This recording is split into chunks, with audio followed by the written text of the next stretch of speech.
Monday ngayon, so back to school na si Kira. And meron din akong pasok today. Nakaalis na si Dig mga 10 minutes ago. So yeah, back to school. May 1 week kasi silang walang pasok. So ngayon is nagtitimpla lang ako ng kape. Para may energy tayo. Si Kira nasa sala nanonood ng TV. So i-explain ko sa inyo mamaya. Bakit? Kasi diba, baka naguguluhan kayo, bakit pumapasok ako sa isang work and bakit pumapasok din ako sa isang work? Kasi bukas doon ako sa isang work. So i-explain ko mamaya sa inyo pag nag-drop ko na si Kira sa school kung bakit dalawa yung aking work. So magkape muna tayo at mag-prepare muna ako ng breakfast ni Kira at saka yung lunch niya sa school. So sa kanyang fruits is magpapak ako ng grapes at saka slice ng apple. Oh, kasi ayaw niya yung buo. Tapos naglagay din ako ng yung parang cheesy biscuit kasi favorite niya din yun. Nagluto na din ako ng waffle sa air fryer. Saan ba yung lalagay? So yeah, ilagay ko lang dito sa isang maliit na box yung apple na slice. Ito yung paliligo na din ako. Nilagyan ko din siya ng ganito ba? May orange din siya, may crisp. So yan, okay na yung kanyang baon sa school. Magluluto na lang tayo ng breakfast at saka maliligo na ako. Andaway na kami ngayon sa school. Malapit na kami sa school. Parang wala kaming nakikitang mga estudyante. As in, wala talaga. Normally, maraming nang naglalakad at this time. Kaya sabi ko kay Kira, bilisan natin baka may makita tayong mga estudyante. Wala talaga kahit yung mga kahit sa big school. Yung mga second year ba? As in, wala. Ganda ng araw, tingnan nyo. So, nandito na ako sa bahay. Ako'y nakauwi na galing sa school. Hindi ako nag-vlog on the way kasi kausap ko yung isang mama doon sa school din na pauwi din siya. Yun, so, ipagpatuloy natin yung ating topic kanina, no? While tayo ay maghuhugas ng mga plato na kinainan namin ni Kira kayo ng umaga. I-move ko muna kayo konti. So, okay. Time check, 9:14 pa lang ng umaga. So, pag-usapan natin, bakit dalawa yung aking work, guys? So, ganito yon. Medyo mahaba-haba tong story na to, no? Bago kasi ako, guys, natanggap sa work ko na doon sa shop, which is yung papasukan ko today. Nag-work na talaga ako doon sa isa kong part-time na 2.5 hours, like 11:30 to 2. So, nung natanggap ako, guys, sabi ko, nag-stay muna ako hanggang mag-settle talaga ako. Kasi bala ko yung iwan talaga yung aking lunchtime.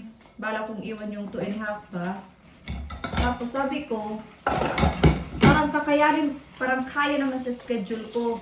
Since nga, itong papasukan ko today na permanent contract ko, minsan twice a week lang ako pumapasok. Like Monday or every week. Minsan iba-iba every week. So, twice a week ako pumapasok. So, ano naman yung gagawin ko sa mga araw na wala akong pasok? Sabi ko. So, yun. Kaya nag-stay ako sa isa kong job. Nung dati ko talagang part-time. And then, sabi naman ng may-ari, wala namang problema. Kasi talaga yung priority ko talaga is yung aking permanent. So, kung ano yung schedule ko sa aking permanent job, the rest is doon na sa aking part-time. I mean, both naman sila part-time. Pero yun, so, pag natapos na yung rotas ko, doon ako nagbibigay ng other days sa aking part-time na isa. Kaya yun ang nangyayari. Kasi sayang yung araw ko na wala akong gagawin for like 3 days sa bahay. Wala akong gagawin. Kaya very flexible naman yung oras ko doon sa kabila. Might as well i-keep ko siya. Kasi sayang talaga yung oras. Sayang yung araw na wala akong ginagawa. Kaya yun yung nangyayari. And mayroong nagtanong, ilagay ko yung ano niya dito ba? Yung tanong niya. Since nag-usap na tayo sa aking job, sabi niya sa akin, anong new subscriber po? Ano yung ano daw yung work ko dito. So yung work ko guys is nag-work ako sa retail. So retail, it's either cashier. Mostly naman no, pag nasabing retail, cashier talaga. Agad yung may isip natin. So yes, I am a cashier sa isang retail. So siguro kung taga-UK ka, ma-recognize mo yung aking uniform na blue. Yun yung aking job dito sa UK. And guys, kung tatanungin nyo ako, mahirap pang makahanap ng mga job na ganito sa UK guys. Super mahirap. Talagang marami akong pinagdaanan, marami akong nilaan ng oras sa paghahanap ng work online. And bago ako nag-work sa work ko ngayon, is nag-work ako before sa Boots. If kung taga-UK ka, kung alam mo yung Boots, doon ako nag-work before. I think almost, a year now. A year last December. So yeah, nag-work ako sa Boots. Para siyang Watson sa Philippines before. Doon yun yung work ko before. So, dati alam nyo ba, dahil nga temporary lang ako that time, kasi nga Pasko that time, na ano ako guys, na recognize ako ng isang assistant manager doon na like, please daw sila na nag-work ako sa kanila. Kasi nga, di ba alam niyo naman tayo mga Pilipino, hardworking, napaka-proactive, hindi tayo nung patayo-tayo lang. Lagi tayong busy. Kaya lagi niya akong napapansin doon sa Boots. Pero iwan ko ba kung bakit yung natira doon yung mga English na mga tamad. Nagpapasalamat naman ako kasi natanggap ako sa bago kong work, which is yung work ko ngayon is mag 1 year pa lang kaming lahat ng mga staff kasi yung aming shop is mag 1 year pa lang ngayong June. So yeah, so lahat kami bago. Kaya I'm so thankful kasi dito kasi sa UK talaga yung mga Pinoy talaga na mga kakilala ko, lahat sila is nasa mga healthcare field. Yung mga nag-work sa hospital or sa mga nursing home. Siyempre, iba-iba naman tayo guys ng gusto. May iba-iba naman tayong goal sa life. May iba-iba tayong gustong job na a-applyan. But marami akong mga kakilala na yun yung mga work nila. So kaya, nag-effort talaga ako maghanap ng job online sa Indeed. Kung hindi nyo alam kung saan mag-apply ng mga jobs dito sa UK, tingnan mo yung Indeed or CV Library, mga ganun. But nakita ko yung job na to is sa Indeed. So nag-apply ako tonight. Tinawagan agad ako the next day. And that time nag-work ako sa isang part-time. Tapos hindi ko siya nasagot. Tapos tumawag ulit. Sabi ko, sasagutin ko na to. Pag sagot ko talaga, sabi ko, is it alright to phone after 2 because I am working. Tapos sabi niya, okay, that's fine. So straight away, pagkatapos ko talaga mag-work, tinawagan ko talaga. Tapos sabi niya, is it alright for you to come tomorrow for an interview? Sabi ko talaga, of course, what time? Tapos sabi ko, that time din, the next day si Dave is walang pasok. Kasi meron pupunta dito that time para magsukat ng kusina namin. Kasi that time magpapagawa kami. Tapos guys, nung nag-interview na, ang confident ko talaga sa interview. Kasi nga, parang na-practice na ako from previous mga interview. Nung sa Boots, naging confident na ako, parang hindi na ako nagiging mahiyain. Ganito pala talaga guys, pag gusto mo talagang makahanap ng work, kahit sa sarili mo, alam mo, natatakot ka, mahiyain ka, talagang mawawala talaga yun. Kasi yung focus mo lang is, I want a job.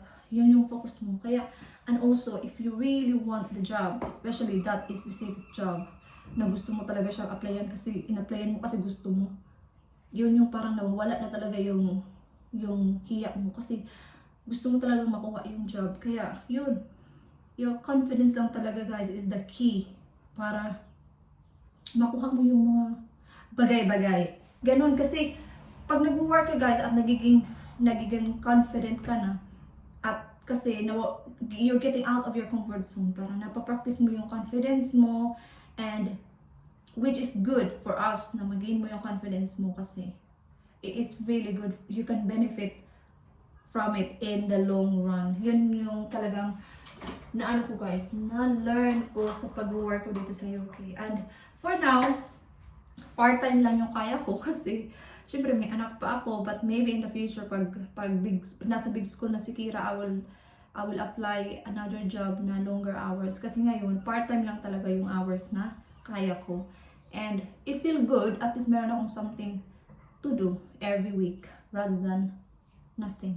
May anak kami na kailangan ko ding i-pick up sa school, i-drop sa school, and kaya yung work ko guys is something na good for me at the moment because you know, I am starting at 11 and nadadrop ko pa siguro sa school and sometimes natatapos ako ng 5:30, at least nandun yung mga in-laws ko. It is something like that na I'm very thankful. So yeah, magkape muna tayo guys. Medyo natahaba-haba na yung ating topic, no? Magkape muna tayo and I will see you sa work maybe. So nandito ko ngayon sa CR, naka-uniform na ako. So magka-clock in ako in about 5 minutes tapos bababa na ako. Kasi ito yung staff room dito sa taas tapos yung shop is nasa baba. So yeah, I will see you later pag nag-lunch ako mga 2. Yeah, mga 2 yung aking lunch. So see you later. So ako ay nakauwi na guys, just 3 minutes ago. So magluluto na tayo ng dinner. So ito yung magiging dinner ko. Sweet potato fries. And then magsasalad ako for today's video. So lutuin ko to. And then si David at saka si Kira is magsusausage, mash, at saka veg. Yun yung dinner nila.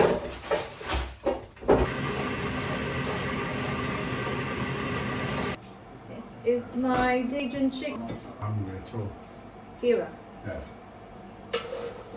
Gutom. My dinner, guys. See you after dinner. Yum, yum, yum. Tapos na kaming kumain, guys. So tapos na kaming kumain. Ilang oras na? 6:32 na ng gabi. I-open ko tong aking parcel kasi nag-order ako kahapon lang. Yes, so nag-order ako kahapon ng skincare. Kasi parang kailangan kong mag-invest sa skincare, no? Kasi hindi na tayo pabata. I mean, nag-skincare naman talaga ako even before pa. Like, bumabili talaga ako ng mga skincare na gusto kong itry. Kasi minsan, di ba, pag yung skincare mo, matagal mo nang ginagamit, parang minsan wala na siyang effect. Iwan ko kung ako lang ha, basta yun yung napapansin ko kahit sa mga facial wash.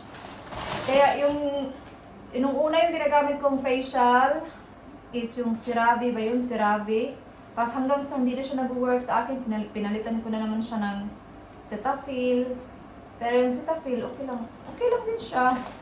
Minsan Aveeno, ganun. So, bumili ako ng toner na, ano pagbasa nito guys? Kiehl ba yung Kiehl's? So, Kiehl's. So, yeah, ito yung binili ko. Kiehl's Ultra Facial Toner. So, yung gagamitin ko yun mamaya. At itong eye cream. Hala, ang liit-liit. 17 pounds, ang liit-liit man ito.